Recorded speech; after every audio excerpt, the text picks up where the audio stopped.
you. I'm very interested in the new UK dog sports programme. I've trained agility for a good number of years, and the A-frame is obviously something that our dogs are familiar with, and that I'm familiar training for agility purposes. But in agility, we would hit the A-frame, the dog would hit the A-frame in movement, and that movement would drive the dog up the plank and back down again, and then we would be continuing straight on.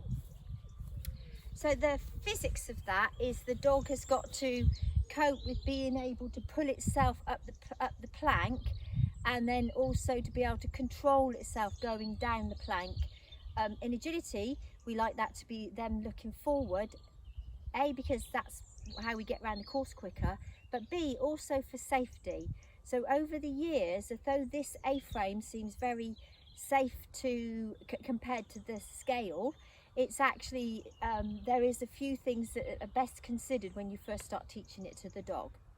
Our dogs would always learn it lower down. So if we move these struts, there's holes further up. So you can then extend it, make the apex wider, which then makes the A-frame lower, and it's much easier. So I'm now going to show you, demonstrate with my experienced dog going over the A-frame, and you can see how his body moves over there. He is a little bit retired, so he's not as fit as he was, but so this is showing you a dog that is familiar with equipment, but also you can see how his body moves. His natural default is to stop with 2 feet on the back and 2 feet on the front, on the ground, sorry, 2 feet on the ground, 2 feet on the plank. So for agility, that's to ensure that he got his contact. We changed how we train that in agility now. Most people do a running contact, and we can talk about how you can change either a stop and a run into what dog sports are wanting to do, which is for the dog to go straight over it while you're stood back there, take a stop position and then recall back over it.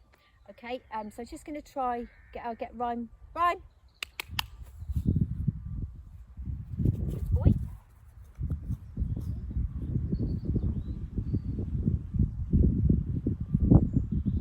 Touch. Good boy. Yeah. Go.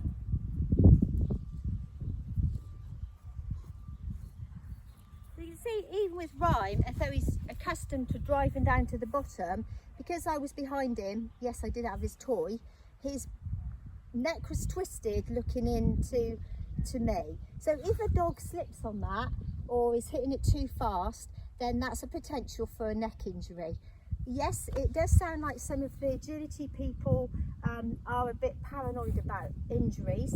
However, over the years that we've had, every one of us will have seen some injury or another. It's a contact sport. Injuries happen, and what our jobs are as dog trainers is to try and train the dog in a way that they're going to have least likelihood of having injury.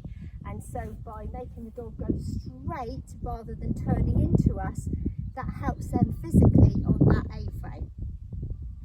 Okay, so those of you that have got stop contact on their A-frame, what I'm going to do with my dogs that have stops is I'm going to use a barrel to help them drive round the barrel, so I can release them hopefully on a verbal from behind, and they'll have a barrel to go to. So I need to put the barrel out far enough so the dog can go straight and not be cramped.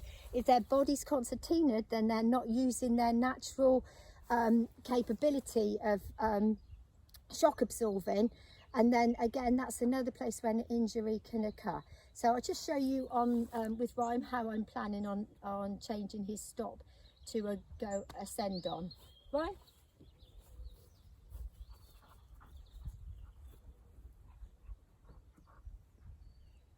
Good boy. So the barrel's far enough away from me so that he's got plenty of room to land and take a few steps before he circles the barrel. And I'll just give him his command for a barrel, which is round, round. Good boy. Okay, So we'll just do that again with him to remind him what he needs to do. Very good.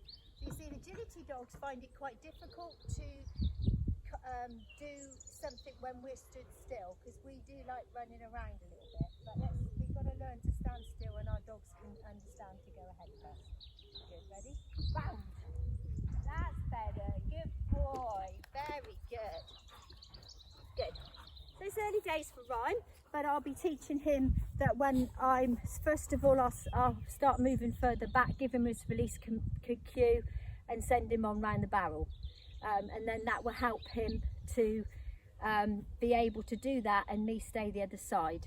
Then the fact of going round the barrel, he's then got movement, which will then help him in his drive up the plank, and then he's just got to, I'll make sure I'm far enough back that he can land before he gets to me.